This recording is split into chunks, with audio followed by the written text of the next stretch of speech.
I'm going to talk about a failure of intuition that many of us suffer from. It's really a failure to detect a certain kind of danger. I'm going to describe a scenario that I think is both terrifying and likely to occur. And that's not a good combination, as it turns out.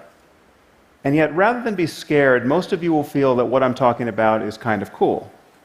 I'm going to describe how the gains we make in artificial intelligence could ultimately destroy us. And in fact, I think it's very difficult to see how they won't destroy us or inspire us to destroy ourselves. And yet, if you're anything like me, you'll find that it's fun to think about these things. And that response is part of the problem. Okay, that response should worry you. If I were to convince you in this talk that we were likely to suffer a global famine, either because of climate change or some other catastrophe, and that your grandchildren or their grandchildren are very likely to live like this, you wouldn't think, interesting, I like this TED Talk. Okay. Famine isn't fun. Death by science fiction, on the other hand, is fun. And one of the things that worries me most about the development of AI at this point is that we seem unable to marshal an appropriate emotional response to the dangers that lie ahead. I'm unable to marshal this response, and I'm giving this talk. It's as though we stand before two doors. Behind door number one, we stop making progress in building intelligent machines. Our computer hardware and software just stops getting better for some reason. Now take a moment to consider why this might happen. I mean, given how valuable intelligence and automation are, we will continue to improve our technology if we are at all able to. What could stop us from doing this? A full-scale nuclear war? A global pandemic? An asteroid impact? Justin Bieber becoming president of the United States?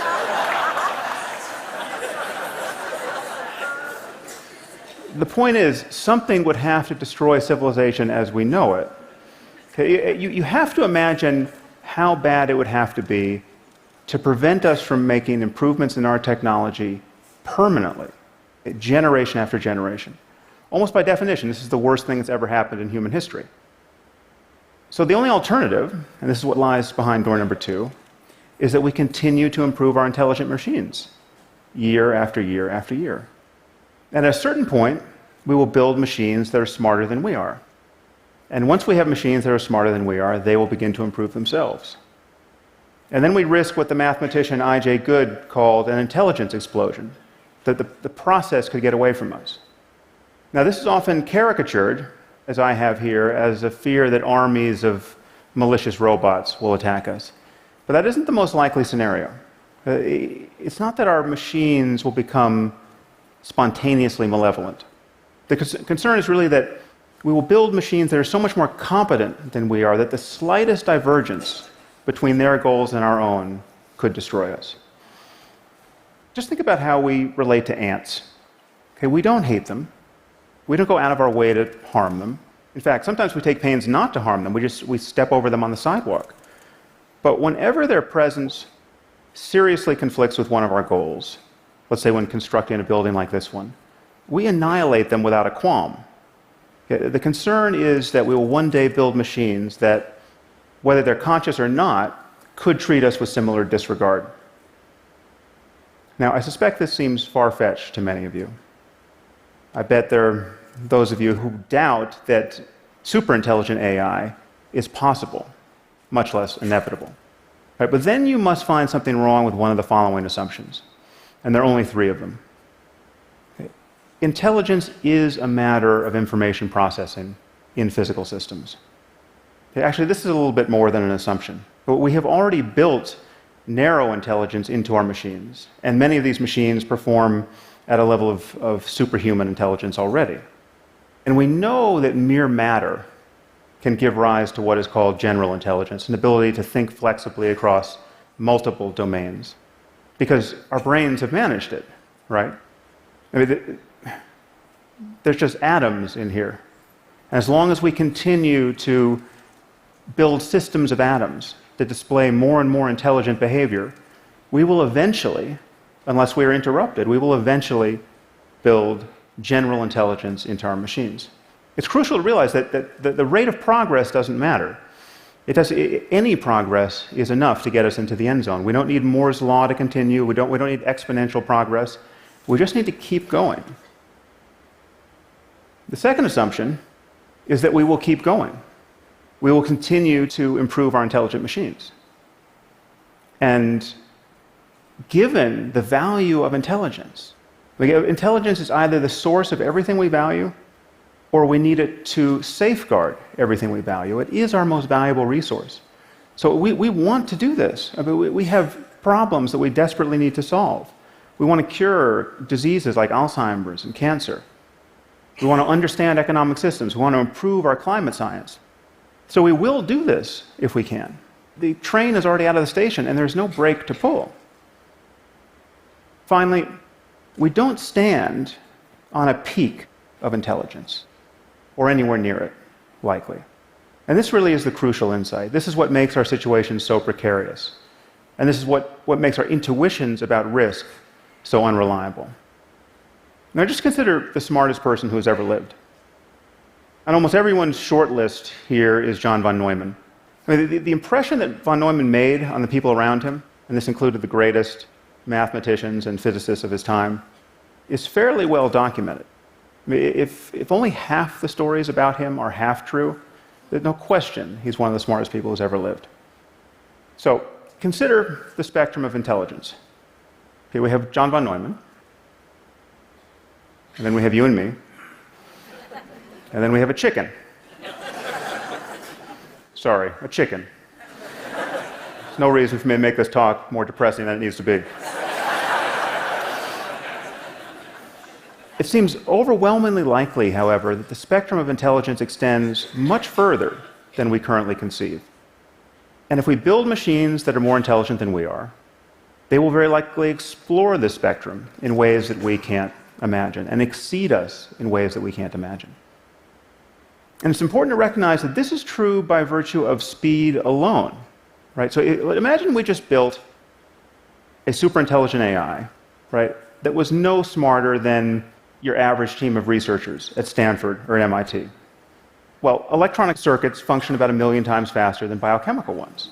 Okay, so this machine should think about 1 million times faster than the minds that built it. So you set it running for a week, and it will perform 20,000 years of human-level intellectual work, week after week after week. How could we even understand, much less constrain, a mind making this sort of progress? The other thing that's worrying, frankly, is that imagine the best-case scenario. So imagine we hit upon a design of superintelligent AI that has no safety concerns. We have the perfect design the first time around. It's as though we've been handed an oracle that behaves exactly as intended. Well, this machine would be the perfect labor-saving device. It can design the machine, that can build the machine, that can do any physical work, powered by sunlight, more or less for the cost of raw materials. Okay, so we're talking about the end of human drudgery. We're also talking about the end of most intellectual work. So what would apes like ourselves do in this circumstance? Well, we'd be free to play frisbee and give each other massages. You know, add some LSD and some questionable wardrobe choices, and the whole world could be like Burning Man. Okay. Now, that might sound pretty good, but ask yourself, what would happen under our current economic and political order? Okay, it seems likely that we would witness a level of wealth inequality and unemployment that we have never seen before, absent a willingness to immediately put this new wealth to the service of all humanity. Okay, well, a few trillionaires could grace the covers of our business magazines, while the rest of the world would be free to starve. And what would the Russians or the Chinese do if they heard that some company in Silicon Valley was about to deploy a superintelligent AI? This machine would be capable of waging war, right, whether terrestrial or cyber, with unprecedented power. Now, this is a winner-take-all scenario. To be 6 months ahead of the competition here is to be 500,000 years ahead at a minimum. Okay, so it seems that even mere rumors of this kind of breakthrough could cause our species to go berserk. Now, one of the most frightening things, in my view, at this moment are the kinds of things that AI researchers say when they want to be reassuring. Okay? And the most common reason we're told not to worry is time. This is all a long way off, don't you know? This is probably 50 or 100 years away. One researcher has said, worrying about AI safety is like worrying about overpopulation on Mars. Okay, this is the Silicon Valley version of don't worry your pretty little head about it. Okay, no one seems to notice that referencing the time horizon is a total non sequitur. Okay, if intelligence is just a matter of information processing, and we continue to improve our machines, we will produce some form of superintelligence. And we have no idea how long it will take us to create the conditions to do that safely. Let me say that again. We have no idea how long it will take us to create the conditions to do that safely. And if you haven't noticed, 50 years is not what it used to be. And this is 50 years in months. This is how long we've had the iPhone. This is how long The Simpsons has been on television.